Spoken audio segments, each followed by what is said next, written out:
Pozdravljen. Danes je svetovni dan bolnikov, pa prav posebej močna Božja beseda. Prisluhni. K Jezusu. K njemu je prišel gobavec in ga na kolenih prosil in rekel: če hočeš, me moreš očistiti. Zasmilil se mu je, iztegnil je roko, se ga dotaknil in mu rekel: hočem, bodi očiščen. Bi rad? Si želiš ali hočeš? To je zdaj vprašanje. Kaj vse si v življenju že želel? Kaj vse bi ljudje radi?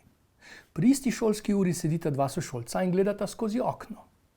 Eden moli za sonce, da se bo popoldne lahko doma igral, drugi za dež, da mu ne bo treba delati na vrtu. In ta dva sta soseda. Zdaj pa naj Bog uresniči njune želje.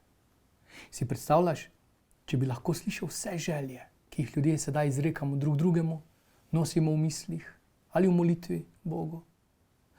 Nek dečko je v svoji sobi na glas molil: dobri Bog, bodi tako dober in mi pošlji koga, ki bi mi podaril dobro čokolado z lešniki.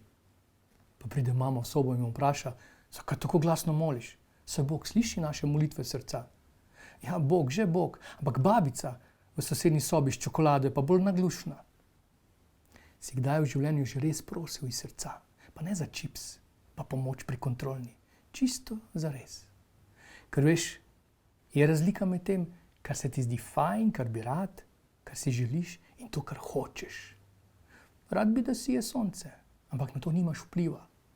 Če pa hočeš znati na pamet, recimo eno poglavje evangelija ali današnji evangelij, če to hočeš, se ga boš naučil. In glej, ko prideš k Jezusu, ne jamrat, ne mencat. On te pogleda in te vpraša: bi to res rad? A si pač želiš? Ali to hočeš? Ker če hočeš, potem se lahko sprememba zgodi hitro. Gobavi je bil takoj očiščen.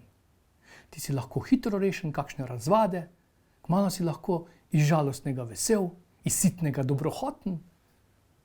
Če prideš pred njega in res hočeš, no, saj te ima rad tudi, če ne misliš čisto resno. Ampak mogoče bo rezultat malo drugačen, ne ravno takšen, kot si ga želiš. Poskusi. Hočem, Jezus. Bog te živi.